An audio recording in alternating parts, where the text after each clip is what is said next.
Look around you for a moment. Someone is wearing a ring that has been passed down through generations. Someone else spent hours choosing their shoes. Millions of people wake up every morning and put on makeup.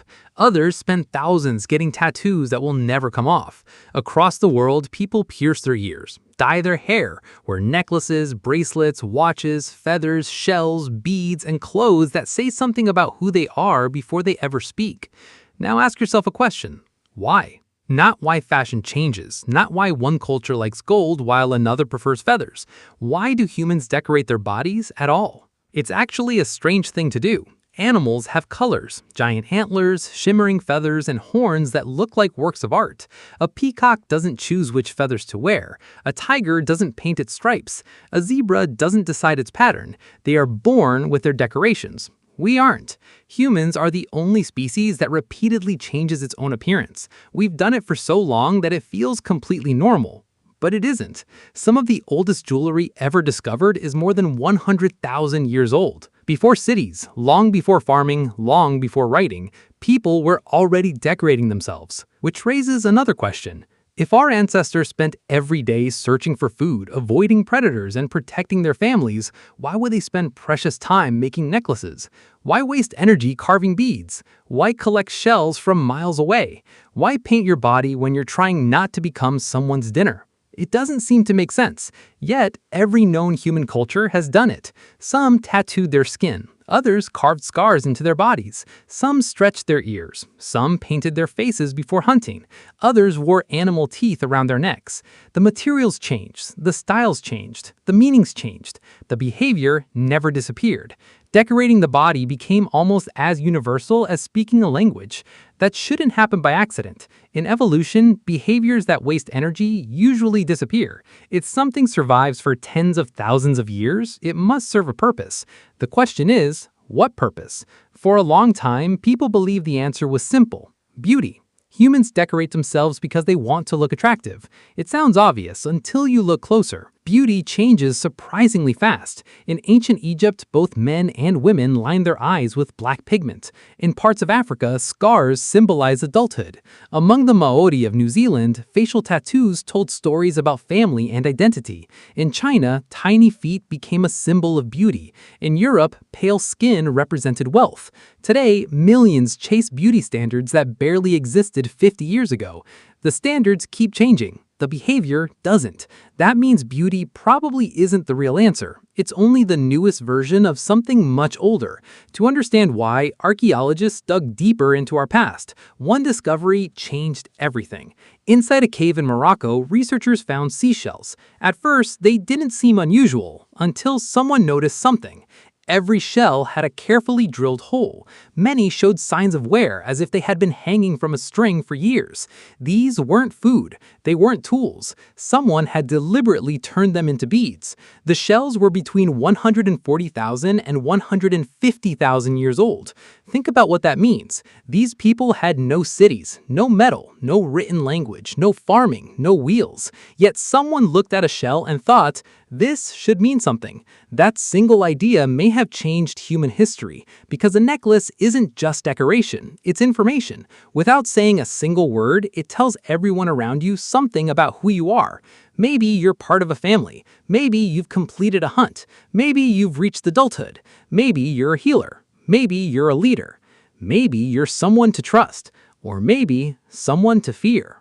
The object itself isn't what matters. What matters is that other people understand its meaning. For the first time, the human body became a message. Humans are incredibly good at reading messages. You don't need anyone to explain the difference between a police uniform and a doctor's coat. You instantly understand that a wedding ring means something different from a championship medal. A military uniform tells a different story than a business suit. Your brain immediately starts making assumptions. Some are wrong, some are accurate, but your brain can't stop making them.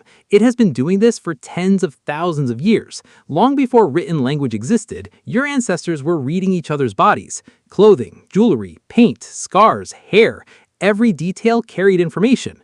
Once humans learned to communicate without speaking, there was no going back. The strange thing is that you probably think you judge people consciously.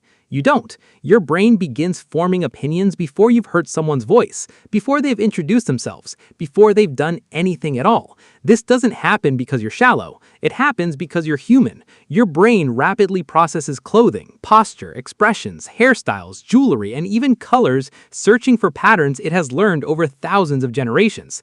Each detail becomes a clue. Most first impressions are incomplete. Some are completely wrong. Your brain keeps making them anyway because for most of human history, quick decisions meant survival. You had to decide whether someone was a friend, a stranger, a leader, or a threat. People who could read signals were more likely to survive. Those who couldn't often paid the price. That's why humans have always decorated their bodies. It isn't simply about looking good. It's about sending a message. In the past, body decoration revealed status, occupation, religion, and identity. Kings wore crowns. Priests wore robes. Warriors wore armor. Even colors carried meaning. In some societies, only royalty could wear purple because producing the dye was incredibly expensive. In others, white represented mourning instead of celebration. Every culture developed its own visual language. People learned to read it without realizing they were doing it. Then something changed. Humans began decorating themselves not just for the people around them, but for complete strangers. Today, someone in Tokyo might wear the same shoes as someone in New York. A teenager in Brazil might copy a hairstyle from South Korea. Fashion now travels across the planet almost instantly. Yet, despite all the trends, people are still asking the exact same question their ancestors asked thousands of years ago. What does this say about me? And it isn't limited to clothing. Think about your phone. You choose the wallpaper, the case, the lock screen, the apps on your home screen. None of those choices are necessary. They are signals, tiny messages about who you are. This is the real reason humans have always decorated their bodies, not simply to look beautiful, but to express identity and belonging. That's why archaeologists become so excited when they discover ancient beads or body ornaments. Those objects reveal something extraordinary. They show that humans have always lived in two worlds, the physical world and the world of symbols. In that symbolic world, ideas and meanings become just as important as food, tools, and shelter. That may be one of the defining features of being human. Every necklace, every tattoo, every scar, every carefully chosen outfit. Each one tells a story. The human body became a canvas long before paper ever existed, and for hundreds of thousands of years, people have been writing stories on it. That's why body decoration never disappeared. It's woven into what makes us human. The people who first strung shells together could never have imagined fashion shows, luxury brands, or social media, yet they started a tradition that continues today. Every morning, people around the world decide how they want to present themselves. The materials change, the styles evolve, the instinct remains exactly the same. So, the next time you put on a watch, wear a necklace, choose a jacket, or adjust your hair, remember, you're participating in a tradition that stretches back more than 100,000 years, one of the oldest and most universal traditions our species has ever created. Maybe the real question isn't why humans decorate their bodies, maybe it's whether humans would still be human without it.